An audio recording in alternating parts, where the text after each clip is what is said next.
सिखाए हर पल हमें नई हंसी। माई झिलमिल टीवी।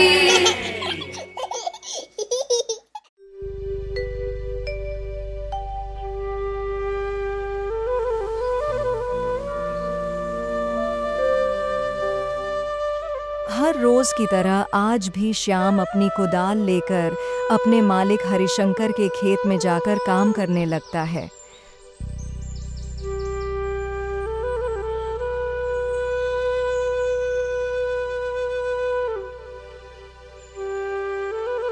थोड़ी देर बाद हरिशंकर खेत में आता है। बहुत अच्छा श्याम, तुम्हारी इस मेहनत और लगन को देखकर मैं तुमसे बहुत खुश हूँ। मालिक, यह सब आपकी कृपा है। आप जैसे भले इंसान के खेत में पसीना बहाना तो मेरे लिए सौभाग्य की बात है।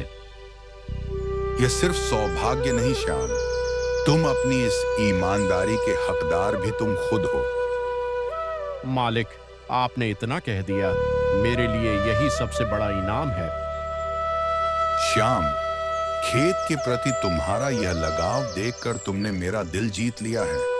मैं किसी काम से बाहर जा रहा हूँ, तुम समय से घर जाकर खाना खा लेना। ठीक है मालिक, आप मेरी चिंता मत कीजिए।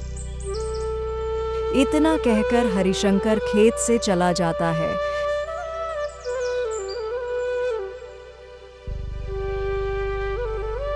इधर श्याम काम करने में इतना मगन हो जाता है कि उसे समय का पता ही नहीं चलता। उधर घर पर श्याम की पत्नी गीता बहुत परेशान हो जाती है। वो मन ही मन कहती है, ओहो, ये श्याम भी ना पता नहीं कहाँ रह गए। अभी तक खेत से खाना खाने नहीं आए। लगता है मुझे ही खाना लेकर खेत जाना पड़ेगा। थोड़ी देर बाद खाना लेकर गीता खेत की तरफ जाने लगती है। तभी रास्ते में उसे उसकी पड़ोसी राधा मिलती है।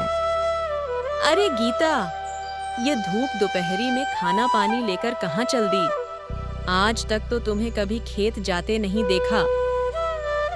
क्या करूं राधा बहन, आज खेत से श्याम खाना खाने घर नहीं आए। रोज तो समय से आ जाते थे, पर आज दोपहर ढलकर शाम होने को आई और उनका कोई अता पता नहीं है। अरे, तो इसमें इतनी चिंता की क्या बात है? मालिक हरिशंकर जी का खेत है, कोई पराया थोड़ी है।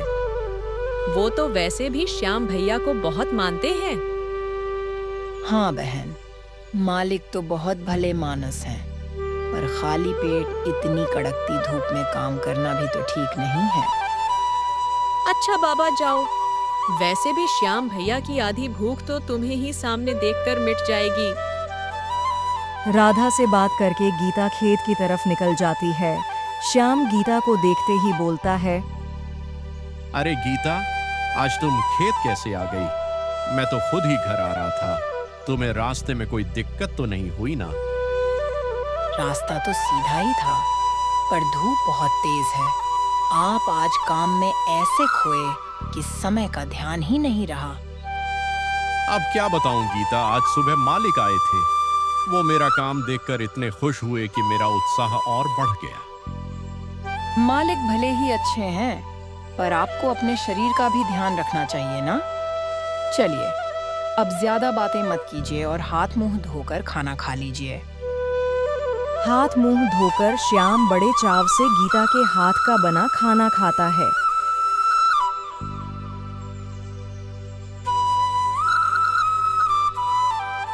खाना खाने के बाद श्याम फिर से काम पर लग जाता है। तभी अचानक उसकी कुदाल एक घड़े से टकराता है, तो उसे एक चमचमाता हुआ सोने का घड़ा मिलता है। वह उसे हाथों में उठा लेता है। अरे, यह तो सोने के सिक्कों से भरा घड़ा है। भगवान ने शायद हमारी गरीबी देखकर हमारी सुन ली। हमारी तो किस्मत ही बदल गई। किस्मत तो बदल गई गीता, पर यह धन हमारा नहीं है।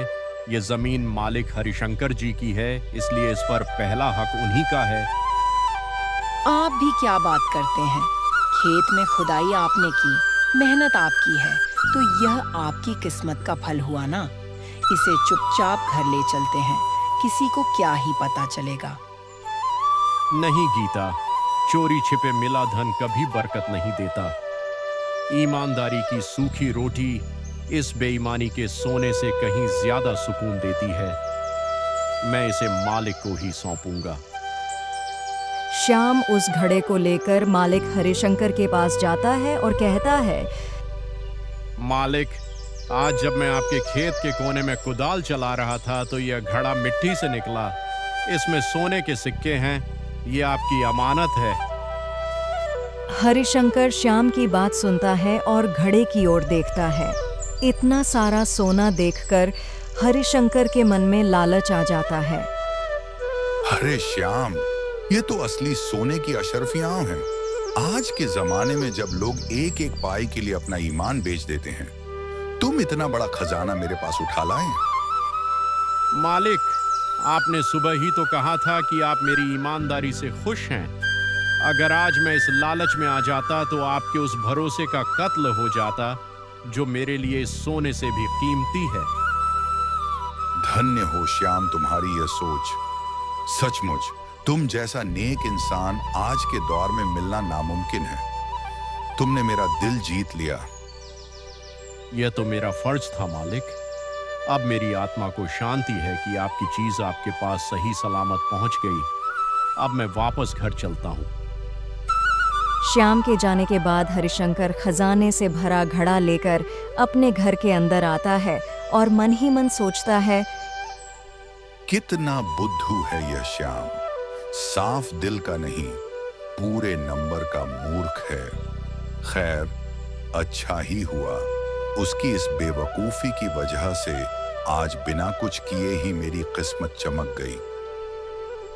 शाम को जब श्याम घर आता है तो गीता उत्सुकता से उससे पूछती है, सच सच बताइए, जब आप वह सोने का घड़ा लेकर मालिक के पास गए तो उन्होंने क्या कहा? मालिक तो देखकर दंग रह गए।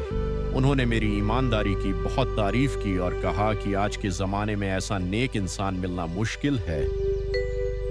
क्या उन्होंने उस खजाने में से हमारे लिए एक भी सिक्का नहीं निकाला? अरे गीता, लालच मत करो। मालिक ने जो हमें अपनी ईमानदारी का इनाम दिया है वह उस सोने से कहीं बड़ा है। उन्होंने मुझ पर भरोसा जताया है। रात भर हरिशंकर को नींद नहीं आई। उसका ज़मीर उसे धिक्कारता रहा। अगली सुबह हरिशंकर की बुद्धि शुद्ध हो जाती है। वह सोने के सिक्कों से भरी आधी पोटली लेकर श्याम के घर पहुंचता है और बाहर से आवाज देता है, श्याम, ओ श्याम, बाहर आओ। अरे मालिक, आप सुबह सुबह हमारे गरीब खाने में, हमसे कोई बड़ी भूल हो गई क्या मालिक? भूल तुमसे नहीं श्याम, भूल मुझसे हुई थी, जो मैं तुम्हारे इस सोने जैसे दिल को पहचान नहीं पाया।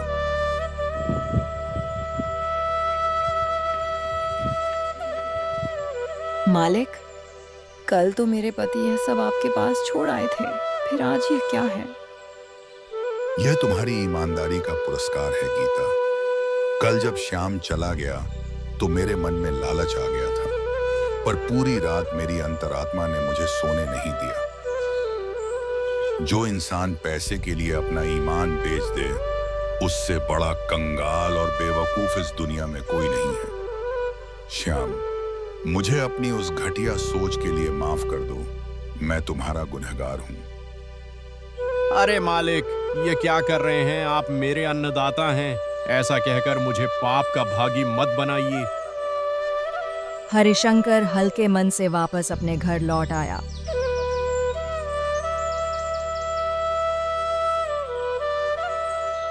इसके बाद श्याम ने उन अशर्फियों से अपनी खुद की खेती शुरू की।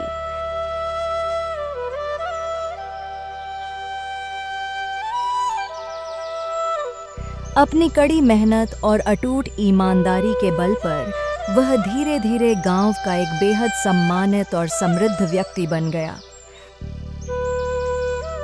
उसने समाज को दिखा दिया कि धन से बड़ा इंसान का ईमान होता है। झिलमिल झिलमिल सितारों की कहानी। झिलमिल